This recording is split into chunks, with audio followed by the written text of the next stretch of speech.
Good evening and welcome to tonight's episode of the Rangers Journal's Wednesday podcast. It's appropriately named The Same Old Excuses. We'll get more on that later. I'm Jock and I'm your host for tonight's therapy session on the tribulations that is facing Barry Ferguson and the Ibrox faithful. Tonight I'm joined by our stats guru and graphic guru of the Rangers Journal team, Doug. How are you? I'm not too bad, thanks. How's yourself? Not too bad, mate. And also with us, we have the lyrical maestro, as I like to call him, Mitch. How we doing? And finally, how's it going, Mark? Yeah, all good, mate. All good. Thank you very much. Delighted to be on with Mitch for the first time. This is the same for me, actually, I think, unless we've been doing a sort of a drop-in, sort of live one, reaction one. I was going to say, I think we've done one together, haven't we? The drop, like that live reaction where it was we were chucked in at the deep end together. That's it. Nothing else for it.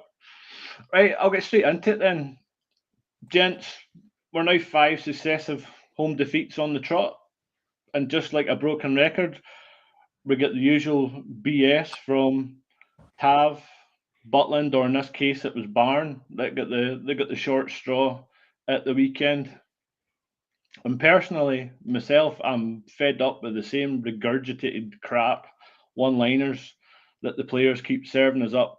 For instance, it's on us, the fans pay the money, they deserve better and all that one. But my favourite one is, it's not acceptable at this football club. To me, it seems like this has been acceptable at this football club for 3 seasons now. Is this ultimately where we are as a football club and the standards we're at as that Rangers fans are kind of expecting now from the team that's on the park? So I'll throw the gauntlet to Mitch first. Mate, I think this season's been dug meat.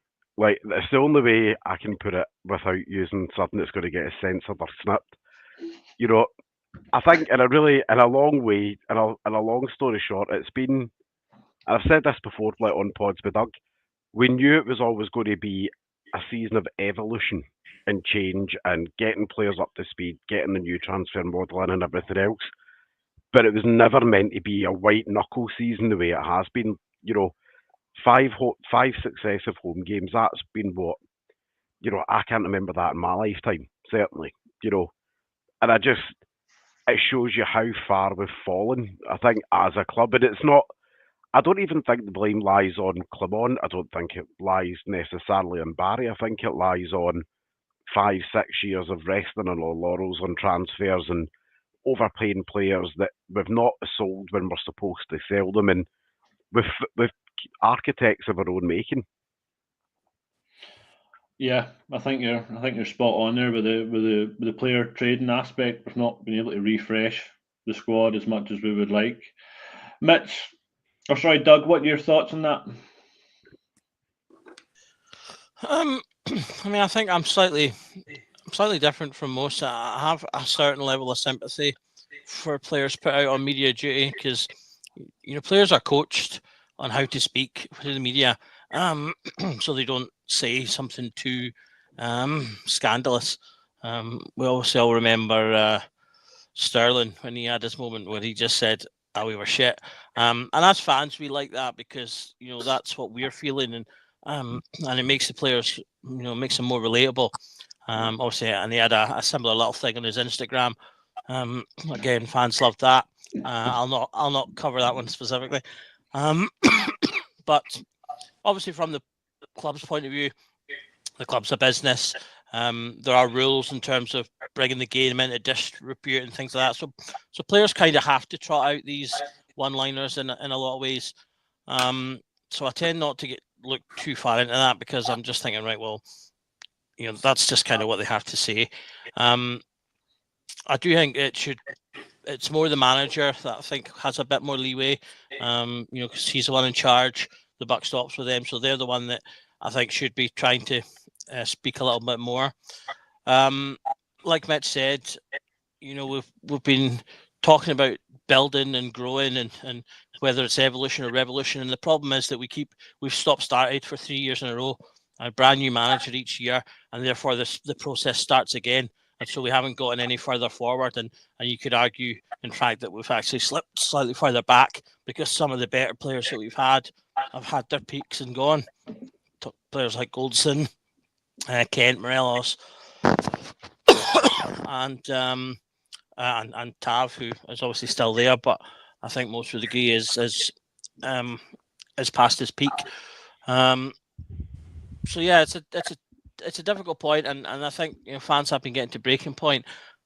It's just lucky that we finally have a bit of light in at the end of the tunnel in terms of the takeover, because we will now get new ideas, new people.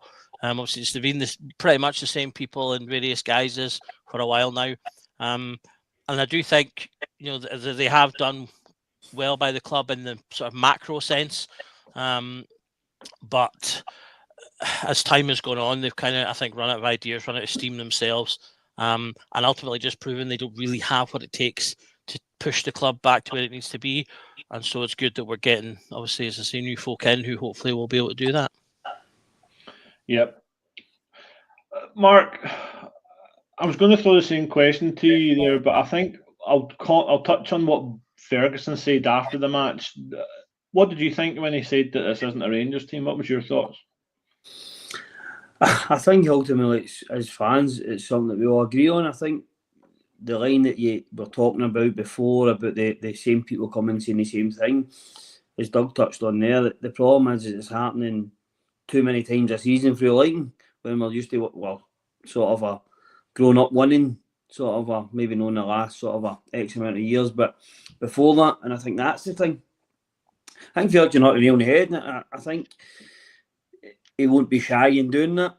I was interested. He keeps saying, I'm going to make wholesale changes tomorrow. I can't. Two players have to come out. We all know that. But what else are you going to change? What else is he actually going to do tomorrow?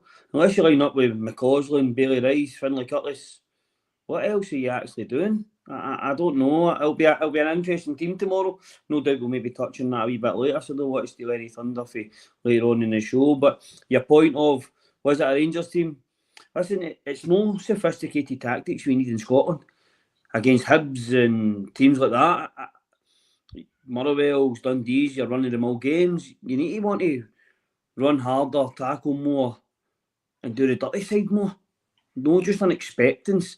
We've not got an expectance anymore if we just turn up and have the God-given right to win football games. Yes, we're biggest club in the country, in my opinion, and there'll be loads that say, they're the biggest club in the country. But for me, we need to go and earn that right till we get back to that. And that comes from doing the hard stuff, the gritty stuff, biting down a wee bit. But The ugly Saturday, the ugly side, seeing Saturday, see when we were 1-0 down, did you actually fancy us to come back? I know we did against Dundee, but we didn't even look like scoring on Saturday. Until Berjami came on, he's the only person I had to give pass marks for the wee bit he came on, and he played more central, and he was a third-man runner. I think somebody said in here that Barry just threw 3 forwards on and tried to have a go at it and see if something came out of it, and obviously nothing did. But that was the only person I think in that team that I would have gave a 6 to be honest. But was it a Rangers team? No, the ones that we're used to, is it? We've spoke about it, and where is your spine? Your spine's not there, is it? We don't have a 2 dominant centre halves or 2 dominant centre midfielders and a forward, and unfortunately, as much as I like him, and I think he'll play tomorrow in Buckland, obviously at the moment he's a goal a game. Here's something that was going to include was, did you watch the players' reaction after Buckland conceded the goal? Yeah. Sutter's hands in his head, can't believe it. And Tav just shoulders dropped, arms beside himself, looking, and just to say, it spoke volumes. And I was trying to find footage of see if anybody went up to him, just to even console him, or just to sort of give him a hug, pat in the back to say, look, don't worry about it, that kind of way. And I didn't see that. And I've seen that for other players and other teams, and I've seen it with different Rangers teams over the years. If somebody makes a mistake, they rally around them, and I don't see that. And to me, I just don't think they're playing for each other. What do you think, Doug? I'm always hesitant to read too much into these things because, I think sometimes you see it and sometimes you don't. I mean, Jack Butland's a very experienced football player. He shouldn't really need people going up to him and saying it's okay. He should be able to deal with that himself. obviously I appreciate the camaraderie aspect of that, but for me, I would if that had been Mason Munn, for example, had Butland been taken out and Munn had been put in, and he'd come in and make that mistake, I would definitely expect some players to do it for him because he's an inexperienced player, and that's something that could really knock his confidence. So I would definitely expect it in that scenario. But with Butland, as I say, I don't read that too much into that myself. Although I do appreciate the point, and it could be perfectly valid, because that is something that can get teams through games. Obviously, having that camaraderie and play together. But yeah, I mean, for me, ultimately, Butland is a player that he shouldn't need people to have come and pat in his back. He should be able to go, right, I've messed up here, but I'm going to put it behind me and crack on. I think that's what we see from Dessers.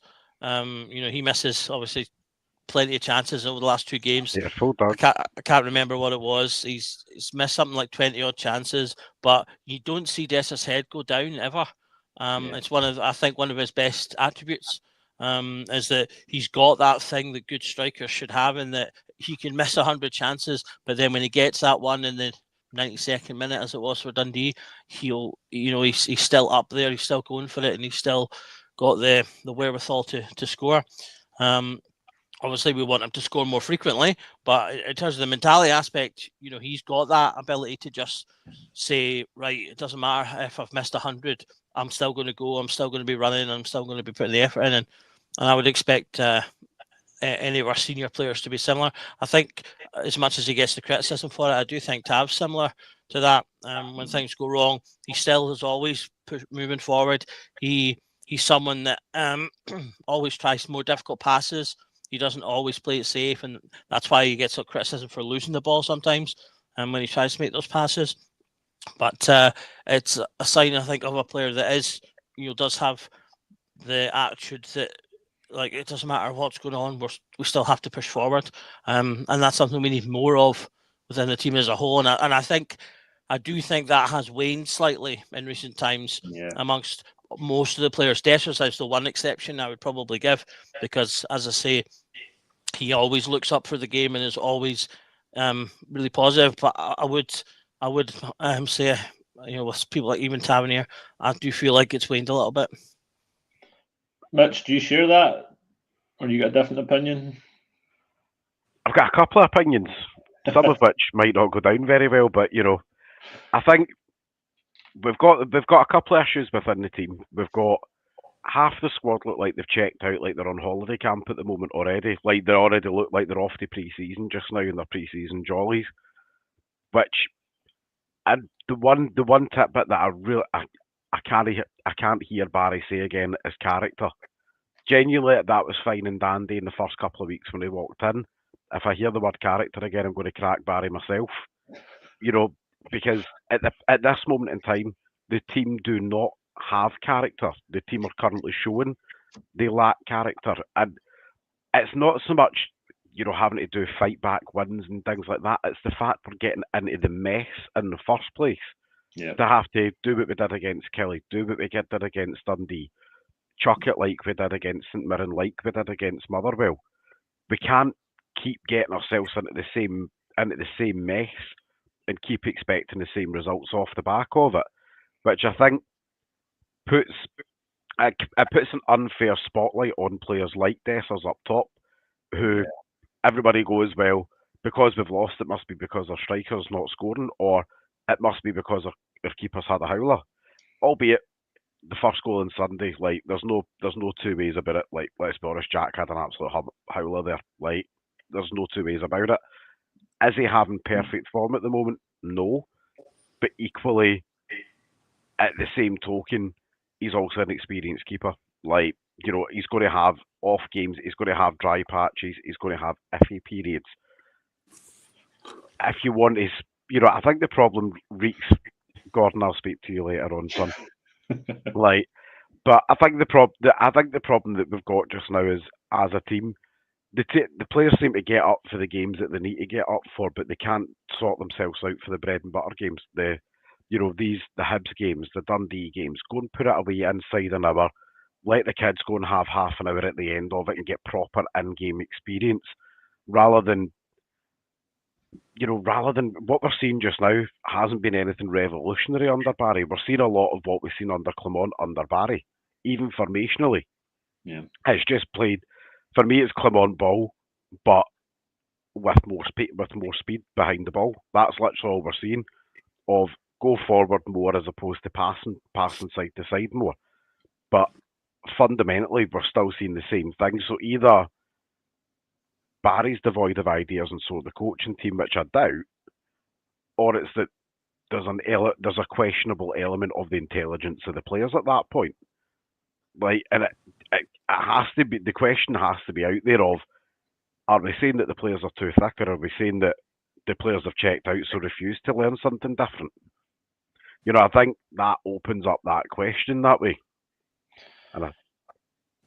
Mark, Mitch and Doug obviously think that the players are playing for each other, and it's more down to looking at formations, or have they checked out? What's your thoughts?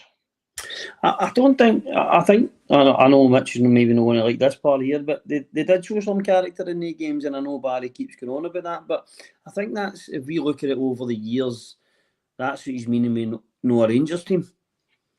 We look at a team that's scared. Why are we scared at home to Hibs or St Mirren recently, or when we lose a goal, or we lose in the past, it would have been right. We lost one, right? We're going to score. We're going to go and score 3 or 4. If I think Rangers teams, I know we'd sort of have some class players in it, and under Walter in his first time, or even when he came back, or under Art McLeish, but we were a team that worked. I wouldn't say we had a fantastic style of play or whatever, but we won football matches. For me, like we talk about shape and you talk about formations and this and that. As I say, I've sat Ibrox before, like you probably have, and we had Lee McCulloch and Christian Daly at centre half and won games. Or Lee McCulloch playing off the left, Lafferty off the left. It's not about the players checked out or the players done this. We're not in a great run of form. Confidence is massive for everybody. I think the fans have got a big part to play on it. I think they can be quite negative, and it feels dead edgy if we've not scored within the first couple of minutes, and then if you throw into that on Saturday, Butland makes a mistake after 7 minutes.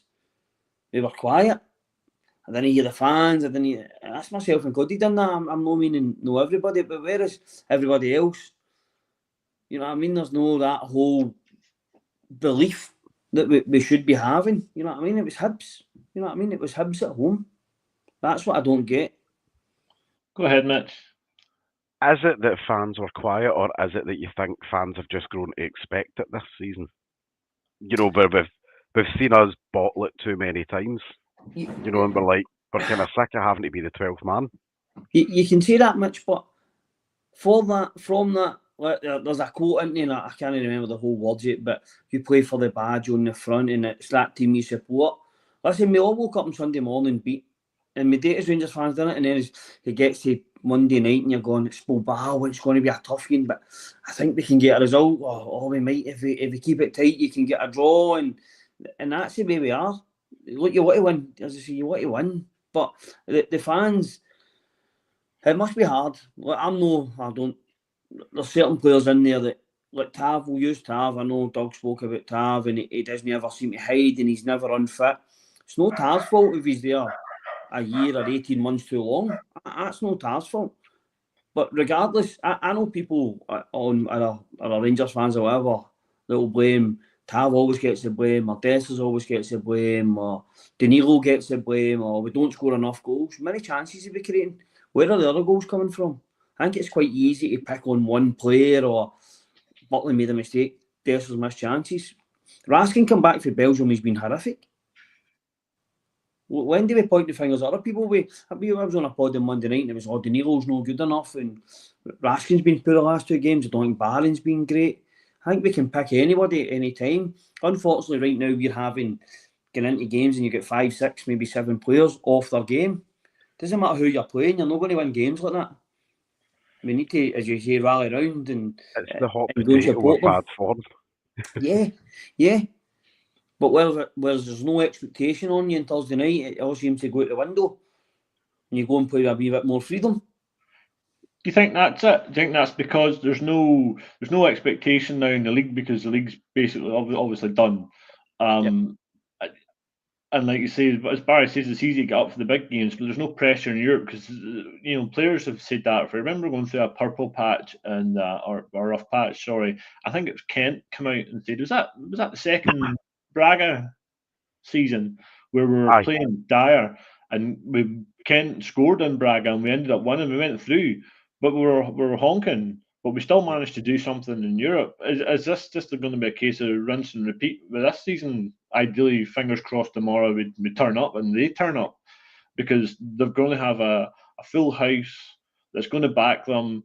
There's not going to be as much negativity around it, obviously, because it's a European game and the fans know who we're playing against is obviously a far higher quality team. And like Barry said that in his press conference today, that if he was to pick a team that was going to win it, he said it would be Bilbao, and he rated them better than Fenerbahce. Doug. Yeah, I mean, I think to a degree, he's always going to say that. You're moving into the next round of a European competition. It gets harder as you go, but there's also truth in it. I mean, I've been spent this afternoon researching them for the Lowdown episode. Quick advert that'll be out this evening. Yeah, exactly. And they are a very good team, and I do think they are better than Fenerbahce pound for pound. They've got a lot of really good players. Fenerbahce have a couple of headline players, but they're kind of Tav-like in that they're past their primes. They're still good players, but Bilbao have got players that are moving into their prime when it comes to players like the Williams brothers on the wing, and they've got a really good centre mid as well. Some really good defenders, although they might not actually make the first game. So he's right to say that. I said it a couple of podcasts ago that I thought it might be difficult for Barry to get the team up, or to really get the sort of mentality into the team that he wanted because of the fact that there was none for them to play for outside of Europe. It's hard to get players when they're at a low point. The manager's just been sacked, things are going badly. You got someone coming in, so what can you use as touch points to get them up for things, and they've got Europe, that's easy. And though I know those are big games in and of themselves, they're games that scouts watch. So your Raskins of the world that maybe do have one eye on their futures as well. It's easy to get up for that, but how do you get someone up for playing Dundee away in a game that ultimately means nothing but the points? So I kind of felt like we might struggle a little bit going up and down in the league, as ultimately, they know. The other thing as well is they know that Barry's the interim manager, so the person that they really will need to impress is whoever comes in next. Some of that will come from what they've seen before, but some of it's going to come from what they see when they're on the training ground with them. So, it might be that we're just going to be a bit of a yo-yo team until the season ends, and then that'll be when some of the players kind of properly actually switch back on, once they've sort of been away and had a chance to kind of decompress. Mitch, you had something there? There isn't such a thing as a meaningless game for this team, and I think it's something that frustrates me like quite a lot. Where you're like, you look at obviously what happened the other side of the city on Sunday. Obviously, they dropped points. Now, nobody's saying we're putting ourselves back into a title race here. Let's just put that out there. But there's a chance to at least restore respectability on that gap, where right now that gap sits horrendously at 13 points. We win that game on Saturday, that's 10 points. That's at least a stepping stone of righting some of the wrongs there. There's also, you play for the pride of the jersey and the people, the 50 odd thousand people, week in, week out, that keep putting money into the club, keep buying merch with your name in the back of it. You give people a reason to keep coming back. and keep supporting that cause. There, there shouldn't be a, oh well, because it's Hibs, we're just going to play within ourselves like that. To me, and I get Barry's alluded to it, that's not acceptable. Because when you're playing at a club the stature of Rangers, that's not acceptable in the slightest to have that off-day mentality. And the problem is we've got, probably 6 or 7 of 11 players in the park that seem to be having the holiday camp off-day mentality at the moment. And those players, there is only so many changes Barry can make at a time, whether that be in a starting 11 or whether that be from the bench, because we know that the squad's now relatively threadbare. It's quite imbalanced of, we've got about 900 defenders, 300 Waynes and about 2 experienced players in the middle. There is only so much change that he can do within that just now, given the current nature of the squad. But equally, though, we've had players like Cortez who must be itching for minutes. Cortez has sat on the bench for the last 2 games and not seen a minute. Yeah. For me, why not give the hungry boy that's been out for, 9 months now? Give the hungry boy out there, go give him half an hour, give him 20 minutes. Worst case scenario, it's a fitness exercise for him that starts to rebuild him and put him into a position for next season. But I would rather see 11 hungry guys like that on the team than what we've seen finish the park on Saturday afternoon, because that wasn't acceptable in any way, shape or form, and it feels like the never-ending conversation of unacceptability. Can I come back on 2 points? Just sort of from devil's advocate point of view. We talk about there is no meaningless games, but at the same time we chastise players because they only win the meaningless Old Firms after the title's gone. So we can't have it both ways. Are the games meaningless or are they not? Either you win, either we should be praising them for winning an Old Firm game because no game is meaningless, or we criticise them for only winning the ones that are meaningless. We can't have it. You can't have your cake and eat it. Call them B. It's got to be both one or the other. The second part, I totally agree. I've been championing the bit for Cortez to get on. I think I've said it in the last about 5 lowdowns in a row now. Oh, I want to see Cortez get some minutes. And I think you're again stuck in a catch-22 there, and that he has to try and win the game. So he's looking at his bench going, well, what's my better options? Playing the players that are match fit and more likely to get straight into the game. Like Brahmi went in and did quite well when he came on, or playing the guy that hasn't touched the football in a meaningful way in almost a year. So he's kind of caught there, I think. You want the scenario where you can bring him in and help him and bring him into decent scenarios. But then can you do that when you're 2-0 down and trying to win the game because there's no meaningless games, so you have to win? But I think the problem was there is on Saturday, though, the game was screaming out for pace, something that Cortez has in abundance. Worst case scenario, we put him on with the likes of Bajrami, and you say, okay, well, we're already 2-0 down, we're 70 minutes in. What's the worst that's going to happen by giving him 20 minutes on the legs? Gets injured again. On you go, Mark. Yeah, go, Mark.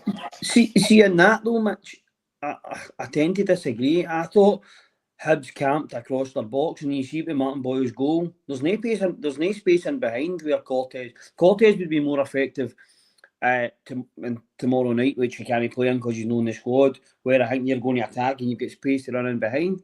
I think the problem on Saturday for me was we didn't move the ball quick enough. We went into our shell and we went sideways and backwards and safe passes. Not one person tried to break a line until Bajrami came on. I say I'm no saying he has to start tomorrow, that's not what I'm getting at, but I felt he played centrally when he came on and made a slight difference because of the third man run and off a Dessers, who's unlucky, hits the bar, then they score quite sort of a quick after it. But for me, when you look at it, I just think there's games where we've cried out for pace, and I don't think that we're a team blessed with pace.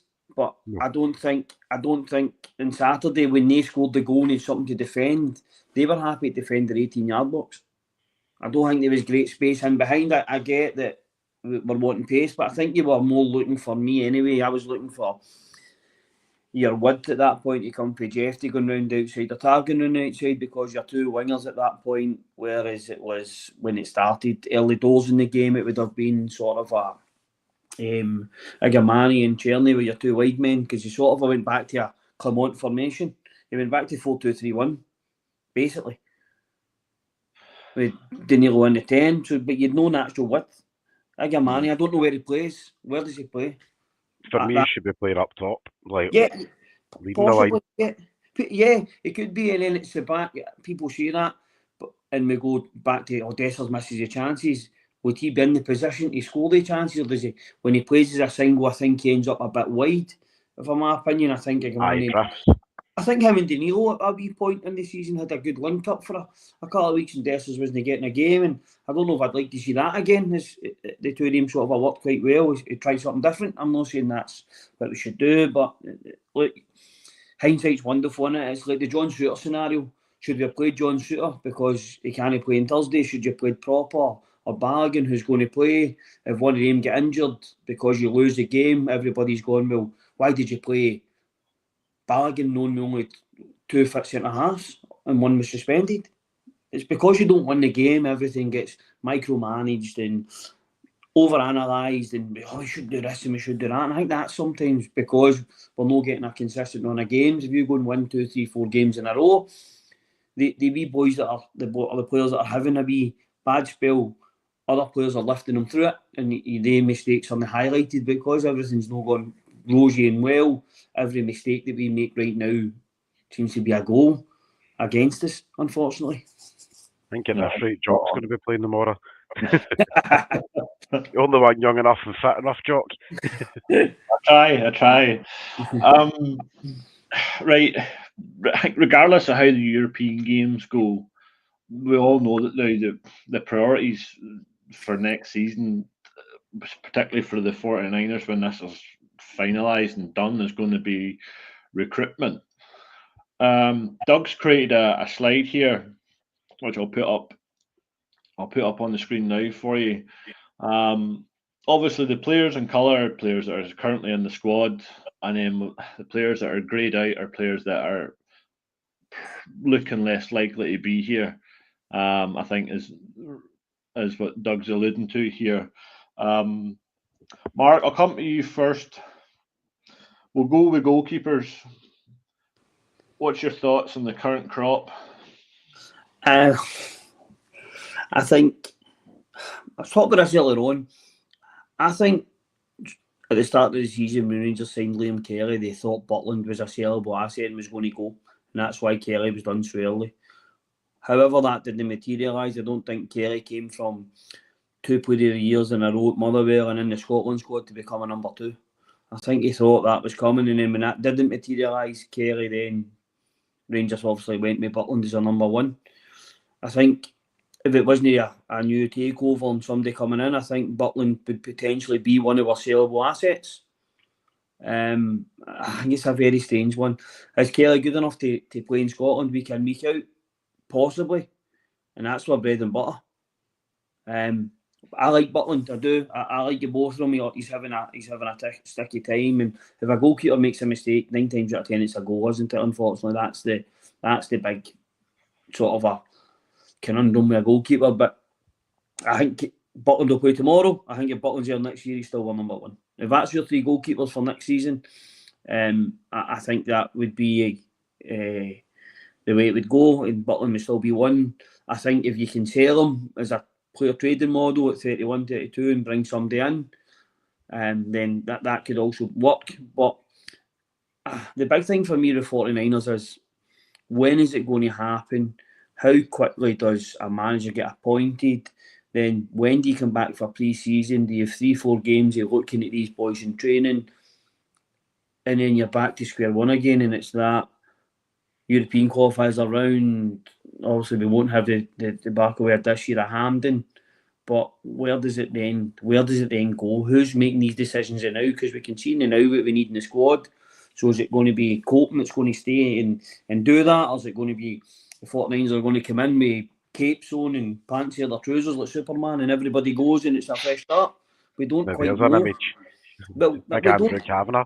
we don't quite know, Mitch, do we? That's the beauty of it. We're hoping it gets done quite quickly and things can settle down. So Would that be my number one priority if that was my three keepers? That would be the first area I'd look to strengthen? Possibly not. I think there's more areas that need identified quicker than if it's Jack Butland or Liam Kelly as your number one. Mitch, are you sticking and twisting Butland? I'm in a weird place with Butland because I think some of his form this season can be attributed to the fact that he's not had a settled lineup in front of him either. You know, he's had, at some stages, he's had, you know, the Cabbage Patch Kids chucked in together there of, that you, and you are fit, and you aren't fit, so yous are out, yous are in. I think I read the other day there we've had something like 13 or 14 different lineups over the course of the season, which goalkeepers thrive in continuality, so I think it's a weird one because what's in front of him over the course of the season has been a mixture of inexperience, people that have been banged up, badged together. But is Butland in the keeper position probably my biggest worry? Like Mark said, probably not. I think if an offer came in for Butland and it made sense for all parties, would I be upset to see him go? I wouldn't. It would be a thanks for your service because he came in for nothing. And I think one of the other key aspects to think about when it comes to things like players like Butland, from a profit and sustainability perspective, he's straight profit. Yeah. Because he came in for nothing, so even anything £3 to £5 million, his wages are massive. Like Gordon's mentioned there, his wages are rumoured to be about 38 to 40 grand a week. That's huge money. That's potentially 2 squad players' wages at that point. Liam Kelly domestically, he's fine. He is what he is. He's I call it, all filler, no thriller keeper. You know what you're going to get. There's no nonsense with him. His distribution's arguably better than Jack's, but Jack's shot stopping's probably better than Liam's. There's pros and cons. But I think Liam knows that he was brought here as a backup keeper for this season. Oh, and it was for and I think, when he was at Motherwell, he was earning something like 3-4 grand a week, something like that. You'd imagine he's on easily double that here. And at his age, it's guaranteed money. When he's been called upon, he's been reliable, he's been fine. I'm not going to rose-tinted glasses and say when Butland was out the team that he was suddenly stand-out player of the year material. He was solid when he came in. And I think his experience at Motherwell was actually quite useful for the fact that he had about 2 or 3 different lineup changes in front of him, so he was used to an unsettled back line anyway. Because at Motherwell, you've got about 20 journeymen lining up in the back. Doug, we all know the spine of the team's key. Between the goalkeepers and then centre-backs, what's your thoughts? Do you think there's going to be wholesale changes? Will we see goalkeepers out and centre-backs out and new faces in? I definitely think we'll see changes at centre-back. When it comes to reliability, I don't think you can class any of our centre-backs as 100% reliable, whether that's performance-wise or injury-wise. I think John Souttar's our best centre-back, but there's obviously he's still just got that slight question mark over fitness. He's been much better this season, and I'm not as concerned as I used to be, but I'd still want at least one other person there that I think we can have that's a Tav-like player that is kind of guaranteed to be there all the time. Because Mitch has pointed out, it doesn't help when more than any area of the pitch, defence is an area that heavily relies on communication. Players being in the right positions, not just in relative to themselves and their position, but in relative to the unit. So that obviously for things like offsides, marking, and all that. And you build that by playing together frequently and learning people's games. When you think of great centre-back partnerships, it's because they played regularly and they always it was as if they could just speak telepathically to one another. They'd always know where they were. And it's been a long time since I think we've had players, combinations of any kind, in fact, because of the constant injury worries we have. My 2 cents of Jack Butland, I think he's got ability, so I don't think he's the most pressing issue in the team in terms of, I think there's so much needing done across the pitch that I wouldn't be focused. I wouldn't be sitting there with my whiteboard going, right, Butland out as number one thing to do. But like Mitch said, if we get a good offer, then I think, we should sell him and look to bring someone else in, because it does look like his records isn't going to hold up to being good enough. But with a stronger defence in front of him, I think that would help. So I would rather they focus on the defence. I mean, also you've got at least 3 players there in Balogun, Davies and Fernandes that I don't think will be here next year. So that's half the centre backs straight away. A lot of people want shot of proper. And obviously Enciala's, not a full sort of first team player yet. So if we got rid of Proper as well, then you're left with one experienced centre back and one centre back that's played 10 games. So you'd need at least 2-3 signings there. I've included Sterling and King there as utility players, just because they both seem to play everywhere on and off the pitch.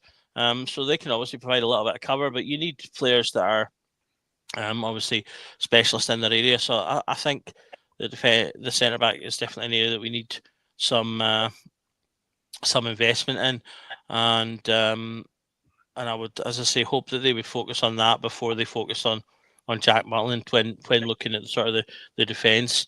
And that leads kind of leads you onto the fullbacks there. You've got one Casemiro.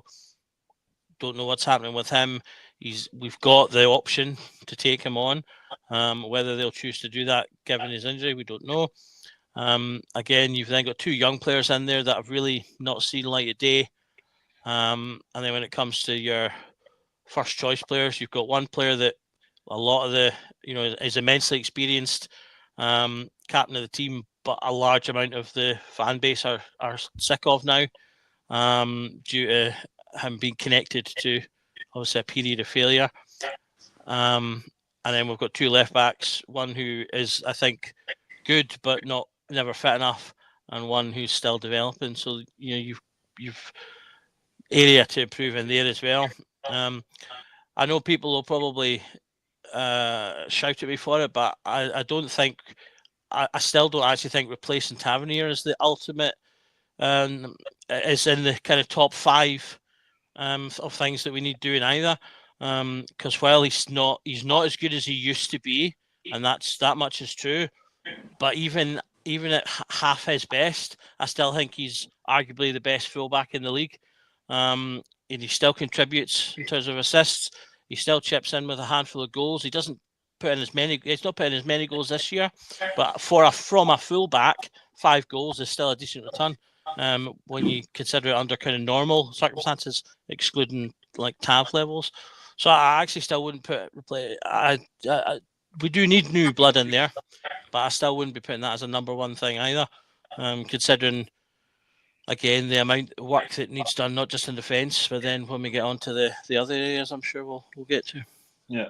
Mark, Tav, I think, is a victim of his own success, and that he's been top assist leader for I don't know how many years in the bounce bar this season, because this is the season where he's plateauing, as you can see. Still number 1 for assists this season.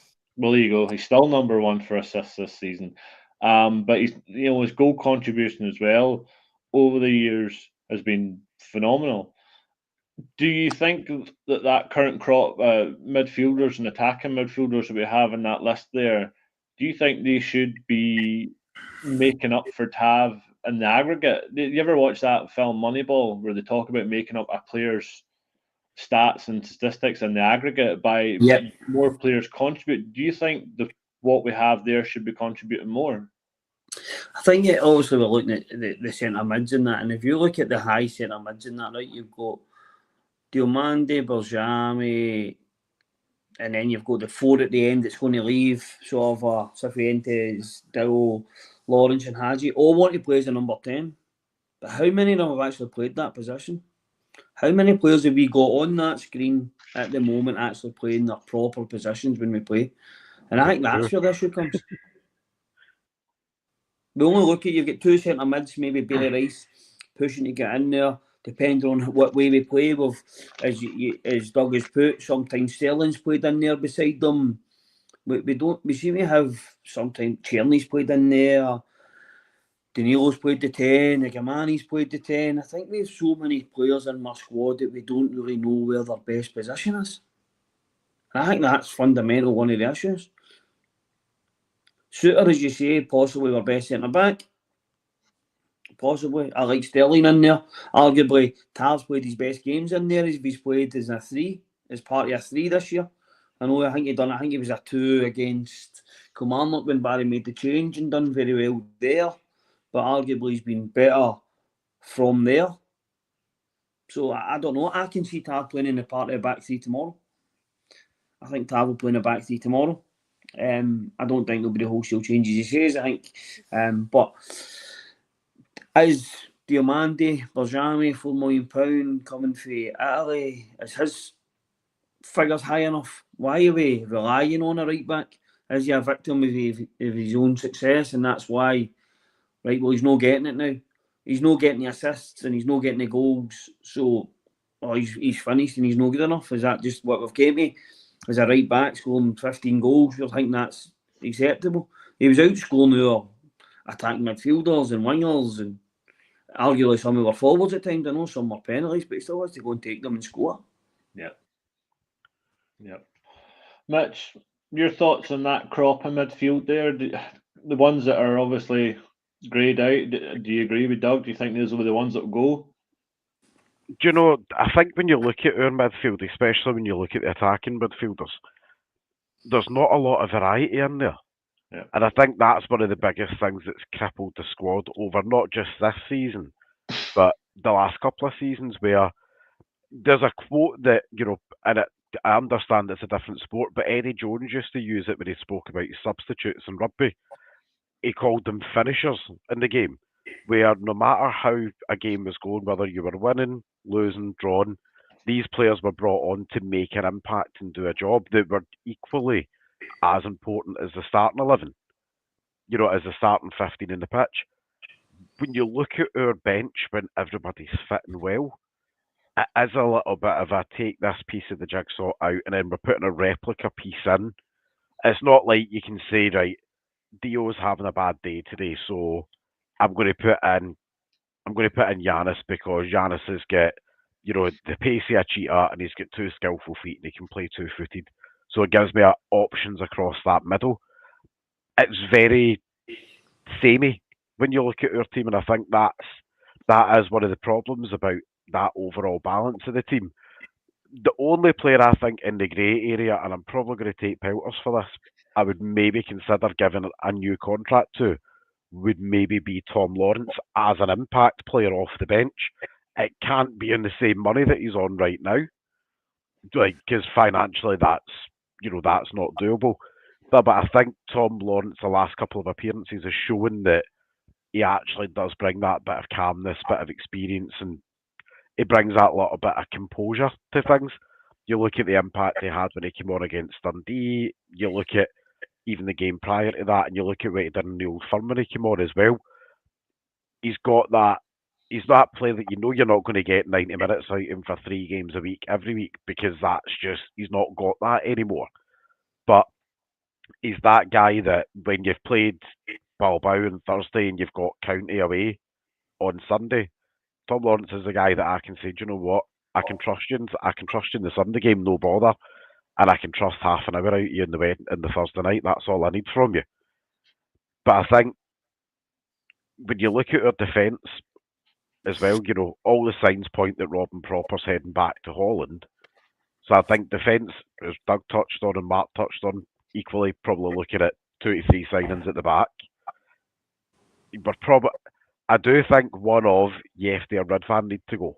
One of, it's not a both need to go, it might be a one of. And I think Robbie Fraser comes into the forefront as the backup next season. He's played really well at Livy. He's kicked on. His loan spells actually went the way that Coppin wanted these loan spells to go, with the youngsters going out. Yeah. He's playing week in, he's playing week out, he's learning his trade, don't get me wrong, I would have liked it at a Premier League level, but we can't have everything. I think when you look at the forward lineup again, it's quite daunting when you look at our forward lineup. When you look at the left wing options, we've got Rabi in there, we've got Cortez, we've got Ross McCausland in there, we've got Tierney, who, he's not even our own player.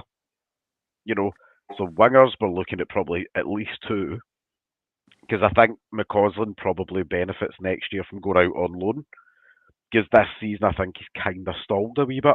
Yeah. And I think he's partially been a victim of the success of Tierney, but also maybe not making enough of the minutes that he's had when he's had the minutes as well. Yeah. But then that's kind of hard to say when, for weeks now we've not actually seen him in any proper form of context. And in the striking department, feasibly all three could potentially leave if for the right money. But I think realistically, one if not two players leave. Because as we all know, there's Murray, there's teams sniffing about Igamani. The Dessers and Danilo conundrum is what it is. We're not going to hark on about it. We've done it about a million times over. I think feasibly one of them has to stay from a practicality standpoint, because a half decent striker nowadays probably costs minimum £5-6 million. Yeah. For a half decent one at the European level, not just the domestic level. So we could end up potentially looking at the likes of anything up to 10 players having to come in. Yeah, I agree. I think we need another shake-up of what we have. We're still carrying over some of the stuff, sort of scar tissue for last season and the season before that with some of this squad as well. Mark, the three strikers there. Are you selling two? Are you selling one? Are you keeping all three? I think if Danilo can stay fit, you can keep him. I think that's why, obviously, Mitch's point with even Lawrence, I just don't think he's fit enough to keep him. I think it's a wasted wage. Unless that's a pay-as-you-play, I don't think he's going to give us 15 games, and you're very, very right. A lot of them are like for like. But I don't know. I think for me, Gamani, you try and keep him for another couple of years. So if you're going to sell one, then one of the other two go.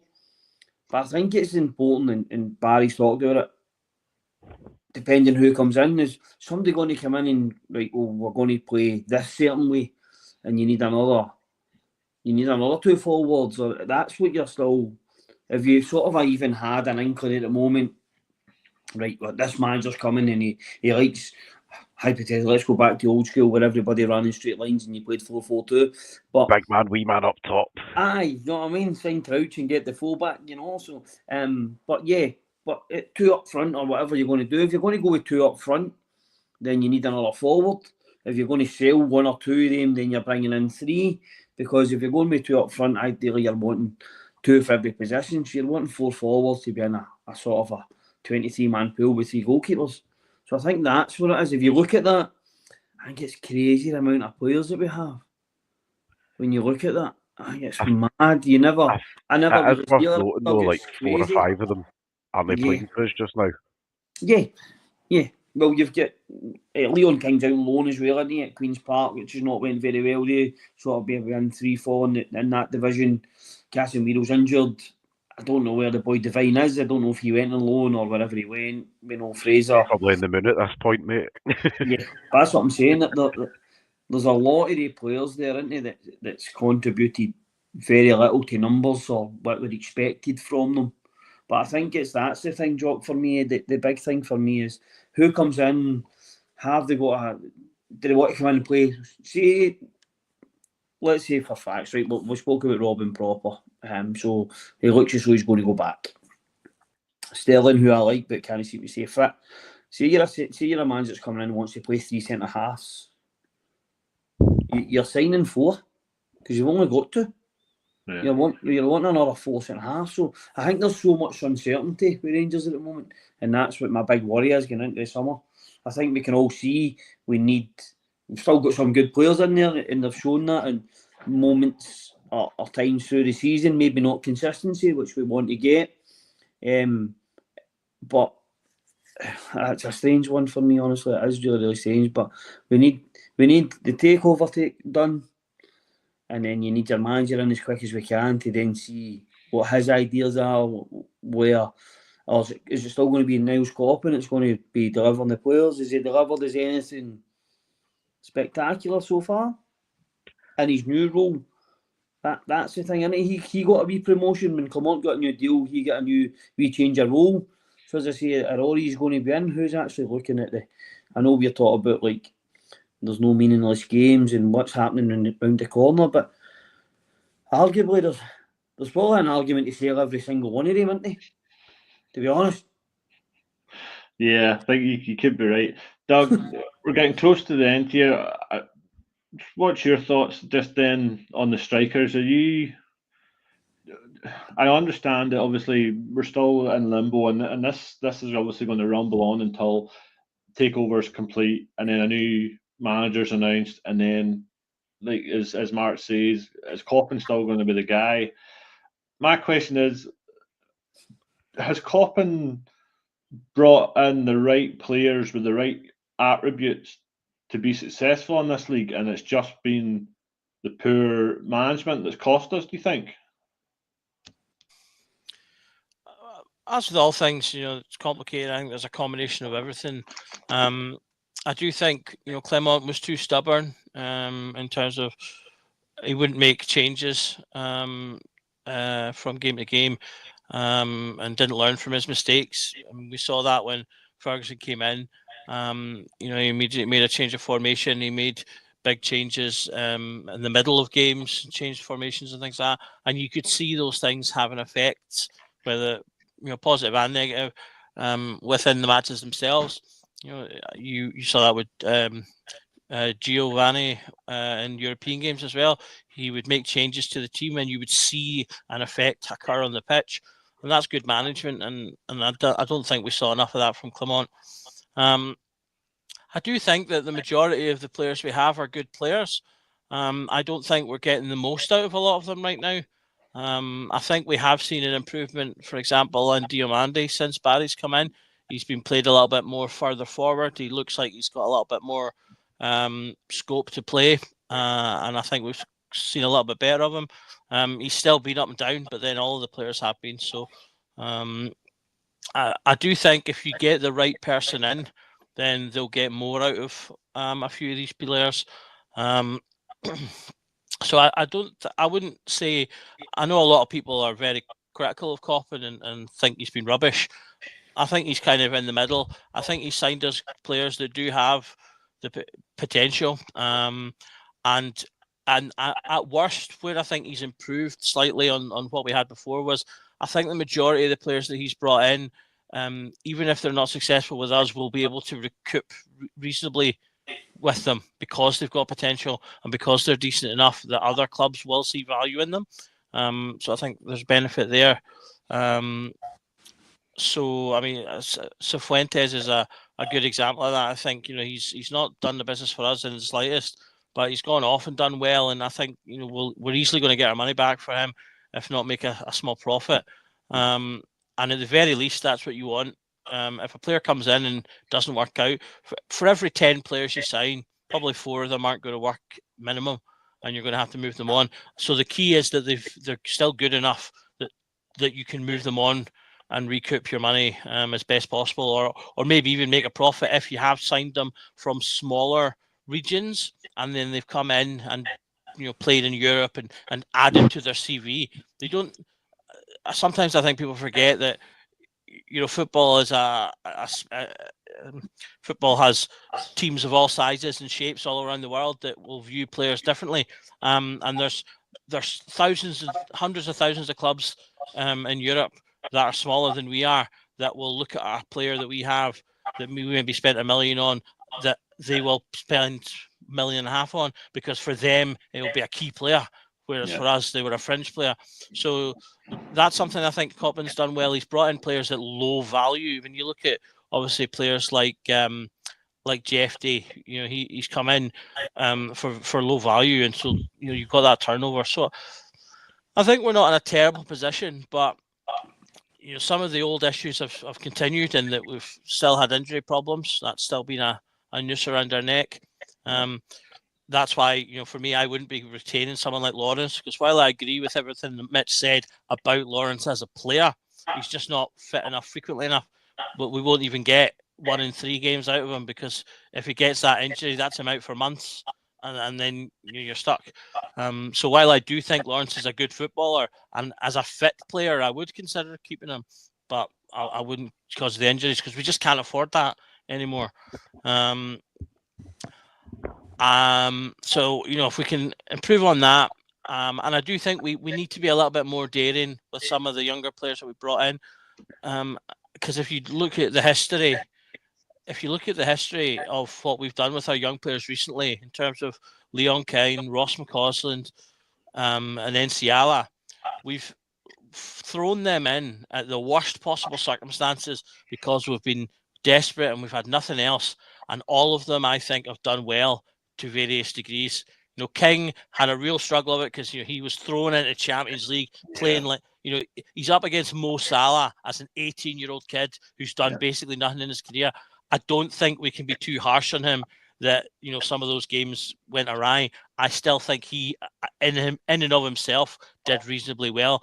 He didn't even have, he had James Sands as his centre back partner at one point, so he doesn't even have a experienced centre back beside him. So he still did reasonably well. Enciala came in and did pretty well. McCausland came in and did pretty well. But if you give players a chance, they can perform. We just need to do that. I mean, we've got Fernandez here, who's how many minutes has he played?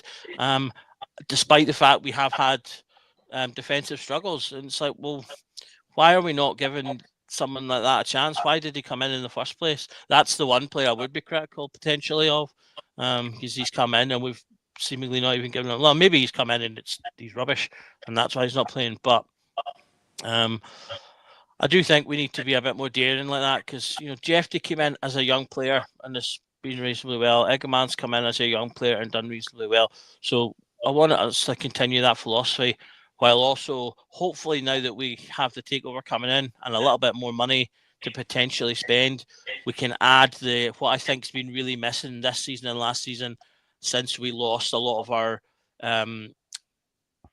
the sort of past era players like Goldson and Lundstrom. We've missed some of those key experienced players who can kind of help bring on the team. So like maybe someone in that centre midfield, and maybe a bit more nous up front. I think Sutter's been decent as that in centre mid, but that's the kind of player I think we really need to kind of add to the squad. That's it, Doug. I think you're right. It's just trying to get that blend, isn't it? It's the youth and the flamboyance and the no fear, and from their side with the level-headedness of the experienced pro.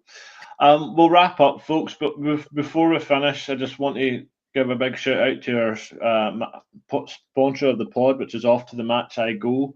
They're currently running a competition on their Facebook page where you can win a signed Willie Johnson and Colin Steen photograph. So what I'm going to do is I'm going to post the link for our Facebook page into the chat there. So if you head to there, and what you do is you like and subscribe to the Facebook page for both ourselves and the YouTube channel for ourselves.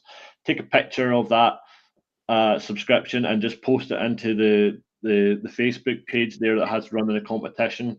And then once we hit the 3,000 mark on subscribers, we'll do the draw for you, and we'll get that sent out to whoever the winner is. So just left to say thanks to Doug, Mark, and Mitch for being on the podcast with me. Please join us on Thursday, obviously, for the big pre-match build-up, which I think is around the sort of 5:30, 6 o'clock mark. And then there'll be a reaction pod as well straight after, around 10 o'clock as well. So it's just up for me to say, just remember that every night is the Rangers Journal night, folks. See you after.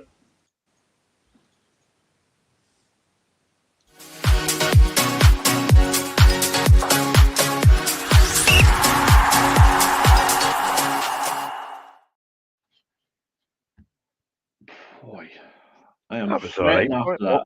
Guys, we're still live.